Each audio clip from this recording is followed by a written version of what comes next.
Hello everyone, I'm Dr. Sri Banerjee, core faculty for the College of Health Sciences and Public Policy at Walden University, joint faculty appointment at Ross University School of Medicine.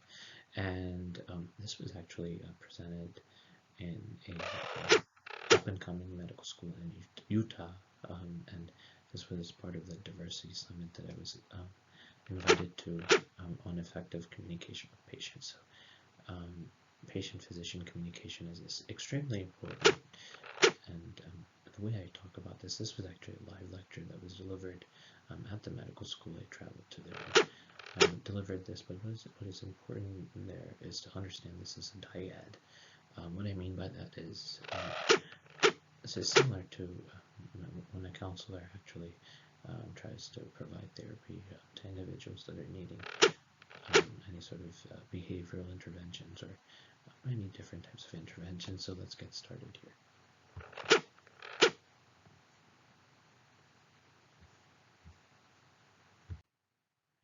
So here are the objectives: define communication,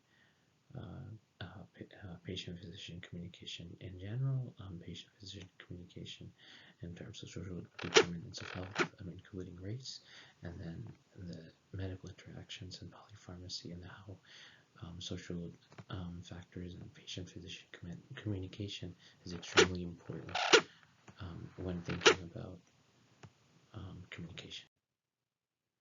So what are some signs? We can start off by this, and you can think in your mind, what are some signs of good patient-physician communication?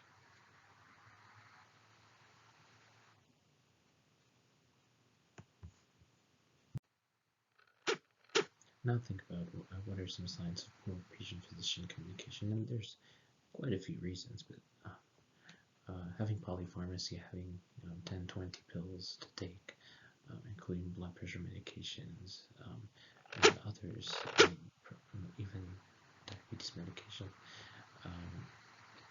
this can be confusing. And so when there's polypharmacy, this leads to importance of communication. Also linguistic barriers, for instance. The physician may be speaking English, whereas the patient may be Spanish speaking. And about 10 years ago, I did a study, an original primary study, in which we found that linguistic barriers were in fact a reason for which diabetes knowledge was affected, was negatively affected.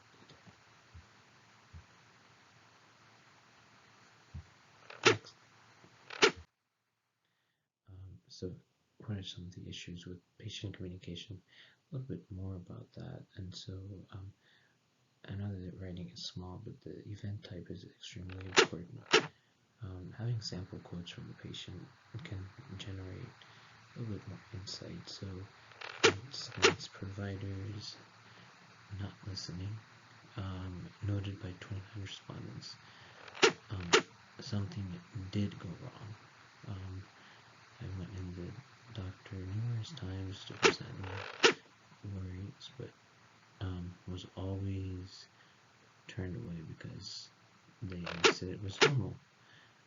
After being in excruciating pain for weeks, they finally did a test on the bile duct in the line and found out that there indeed was staph infection that needed immediate attention and treatment. Something almost went wrong. I had been given a medical history and list of allergies, including antibiotic, which have a massively different effect on me than on others. That is making an infection worse, or nearly putting me in a coma. When the doctor asked, I told him I'm allergic to antibiotics. The doctor acknowledged it, and still, as I left and was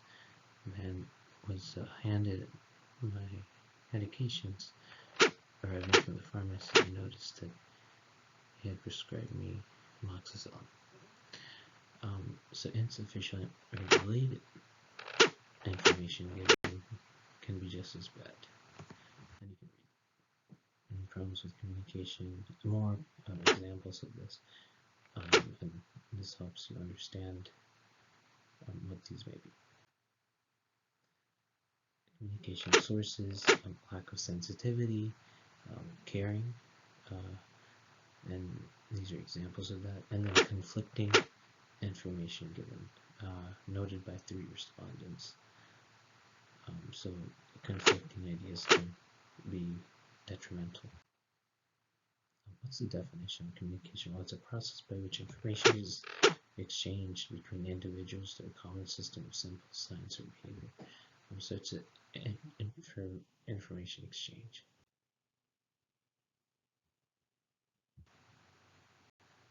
So you can see, now that you've been given the information, what are some signs of poor communication? And the same question again. So in this case report, an adolescent girl accompanied by her mother comes to you to discuss birth control options. During the discussion, the mother continues to express disagreement with her daughter's decision to become sexually active and proceeds to the door in order to leave the examination room. So, effective response to this, you ask the mother to remain in the room briefly so that you can explain to her and her daughter that what will take place during the visit. After obtaining a general medical history from both mother and daughter, the physician requested the mother allow private time for discussion with her daughter. Later, a member of the staff escorts the mother back to the examination room. The physician encourages open communication between the mother and daughter and answers any further questions. So the strategy, apply patient care to social determinants of health, which leads to a respect model and is connected to health literacy. So this goes into some of the supplemental nutrition program for women, infants, and children. That's where this data comes from. And generally food income is assessed, but then housing, utilities, education is assessed, appropriate education placement. How is your child doing in school? Is he or she getting the help to learn what he or she needs? Early childhood program, legal status, immigration, literacy, not only child literacy, but parent literacy, and then personal safety like domestic violence and gender safety. This is the 5 domains of the social determinants of health: education, access, and quality, healthcare, equality, neighborhood and built environment, social and community context, and then economic stability. And this is kind of a rainbow model where, as you go outwards, society is a major portion of disease, and so prevention is very important, and the theme of public health, and equity is at the center of the public health. 10 essential services of public health, and what we did as an activity within the live lecture is divided this up into 5 groups, and each representative presented on what was their definition of applying social determinants of health. And this was a wonderful discussion, about 15-20 minutes from this, and so this was interesting. So the question that we're all posed is that, and you can think about this at home, how does social determinants affect patient-physician communication? Here's the GRADE approach. The GRADE approach is in fact something interesting and especially important to pay attention to, especially when you go through the PICO model, and then there's an approach to this. In this video, you can take a look at some of this.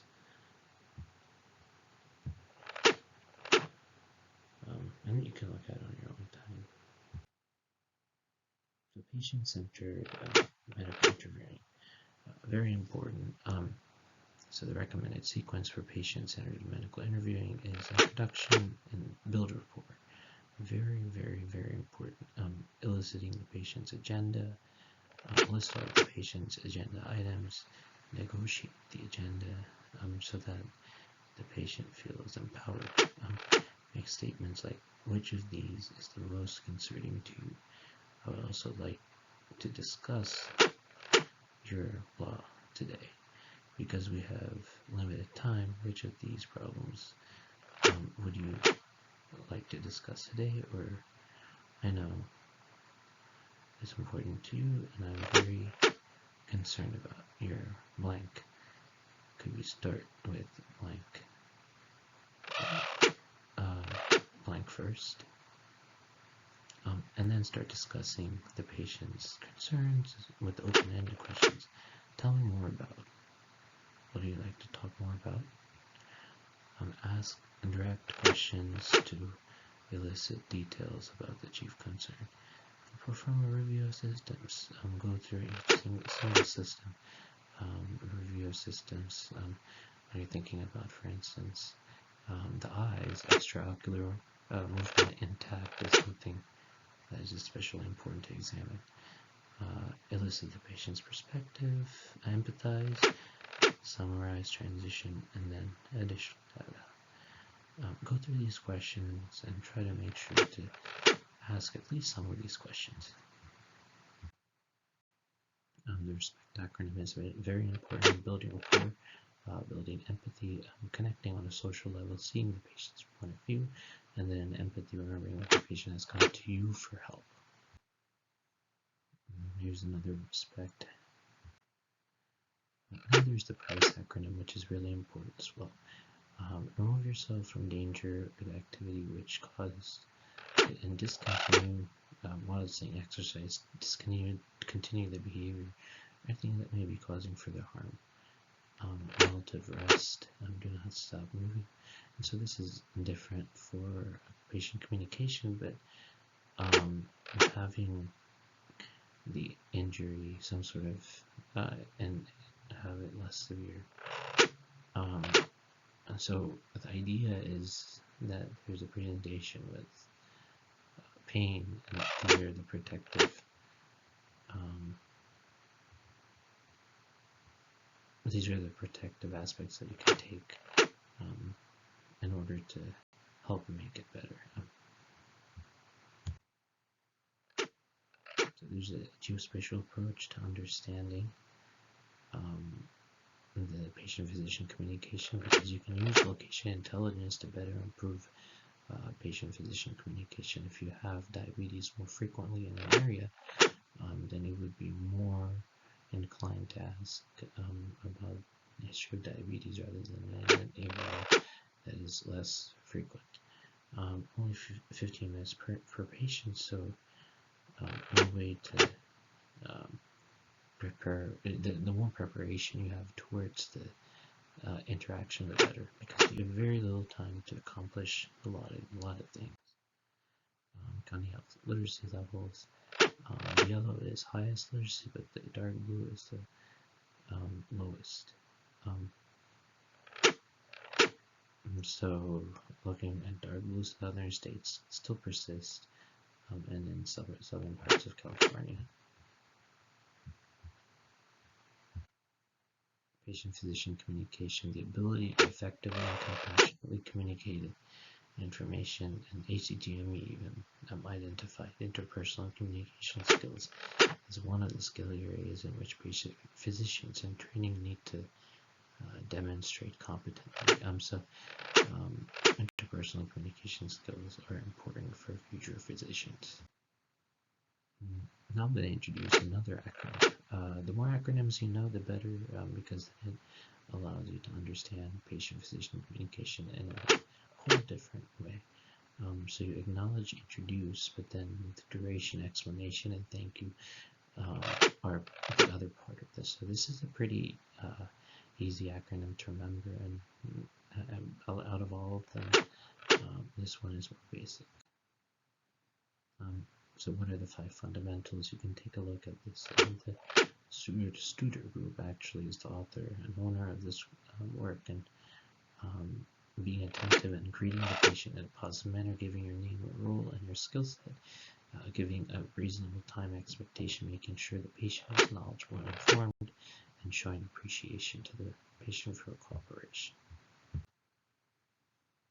So Here's some more styles. The Calgary-Cambridge Guide, the 4 Habits Model, have applicability to pharmacy practice as well, and patient-centric communication tools, PACT.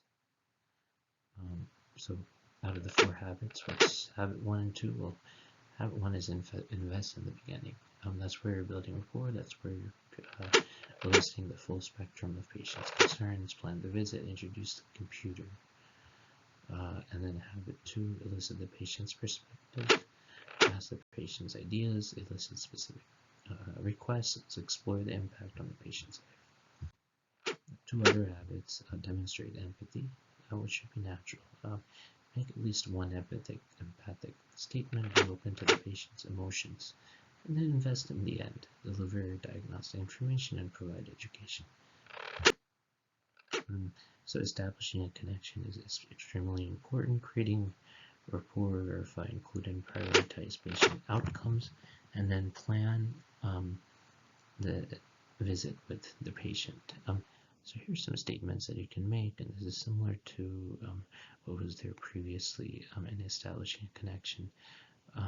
But establishing a welcoming atmosphere more quickly, ascertain the reason for visit, uses time efficiently, minimizes. Oh, by the way, at the end of the visit, facilitates negotiating and agenda, so it decreases potential for conflict and lays foundation of mutual respect. So these are all important aspects to be thinking about. If you plan the visit with the patient, then it actually saves on a lot of confusion.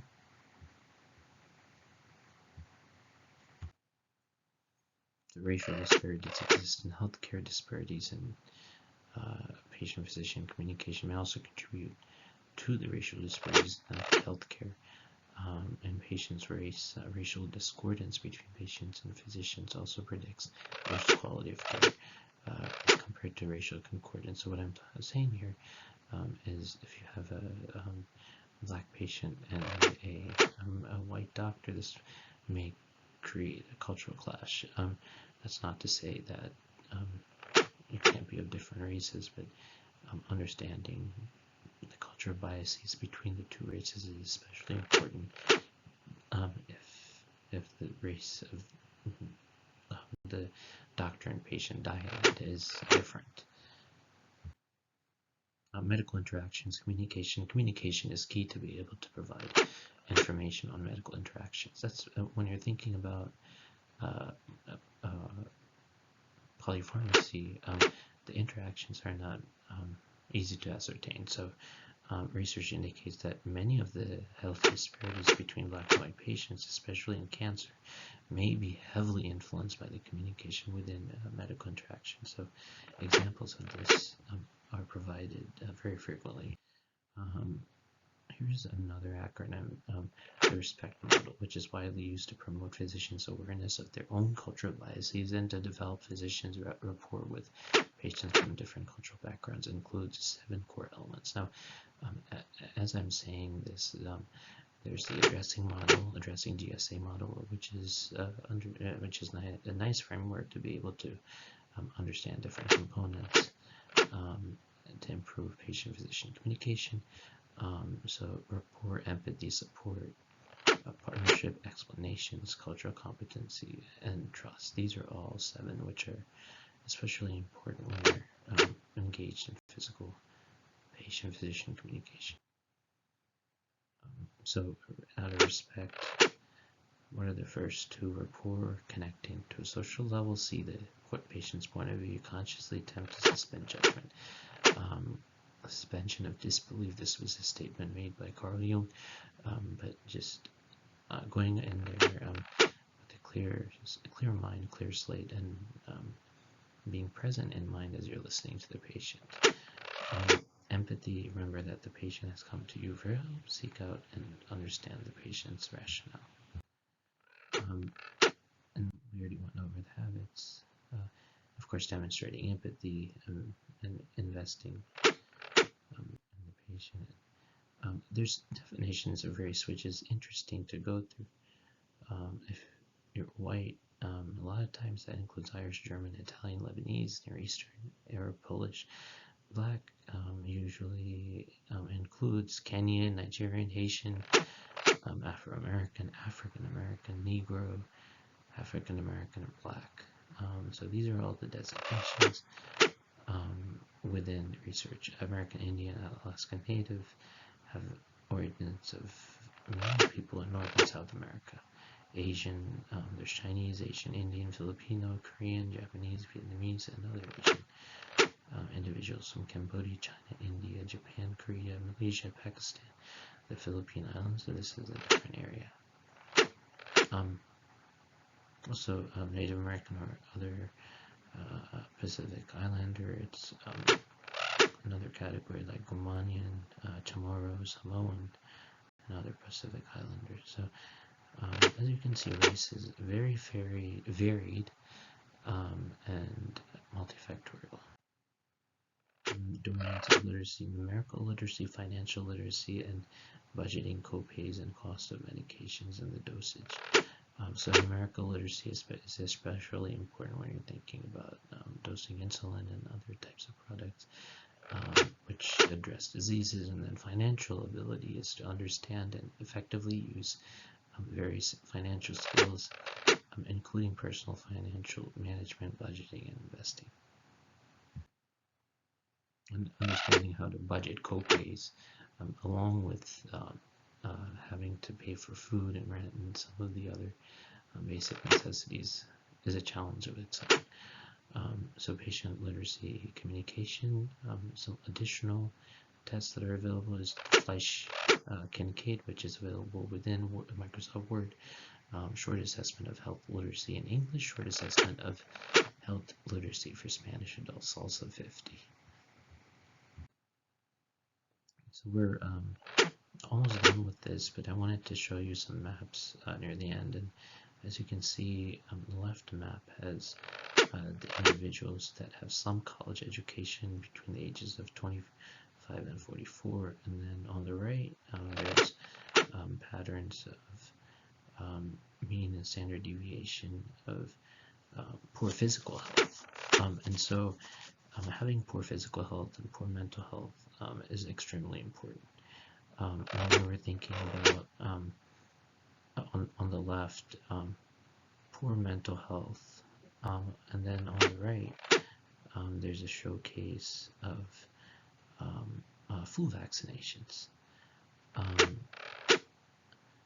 So the top right, in fact, was 14 or more days of poor physical health, and on the left here is 14 or more days of mental health. That's the difference between these two. And then here is vaccinations.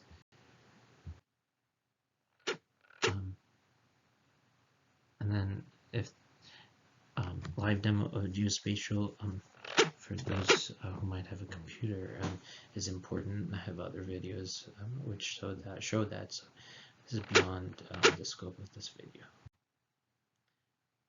What are models we went over for cases of poor patient-physician communication? So understanding some of those acronyms that we went over is especially important. So legend, it's very important to understand the legend. That's what I wanted to go over in this slide. So many times you'll see within the scope of the patient presentation within the country, there's light areas and dark areas.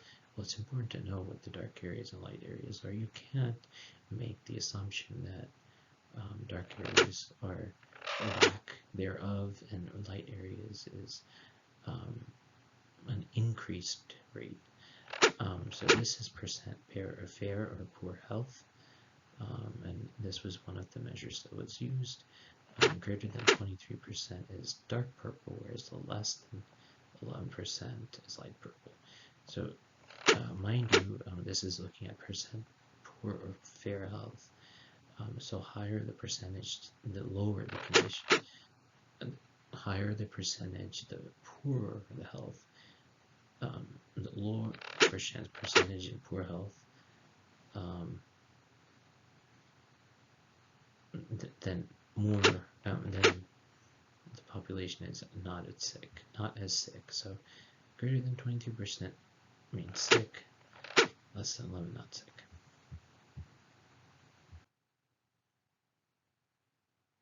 Again, sources of poor communication, differences between physicians and patients, including culture bias, gender bias, race, and religion. And so there's this implicit association test that has been released by Harvard Hospital and Harvard School. And I encourage you to take a look. You can just Google it and take a look at this test. I've taken the test personally, and when they show you the results, it compares you to close to 1 million people that have taken this very same test. So it's a very large sample size and has good important questions. So 2 seminal studies have documented differences in how race and gender can affect care.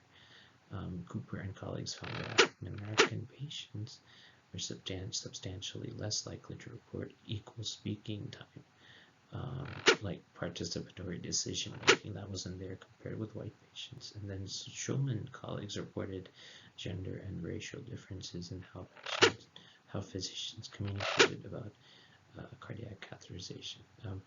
Catheterization is extremely important, but in terms of understanding the coronary arteries and blockages in there, but there needs to be understanding of the catheterization technique. So let's just conclude this now. I've presented during the course of this presentation several techniques for health literacy, a lot of acronyms. I encourage you to go through those acronyms within the slides and make a note of those. Medical communication for polypharmacy, it's especially challenging, and hopefully you know why, because there is potentially medication interactions and potentially when it's 20 pills, 15, 20 pills, potentially not remember to take some of the medications. And how do you understand low literacy levels and kind of be able to apply that in terms of the population. Thank you for listening.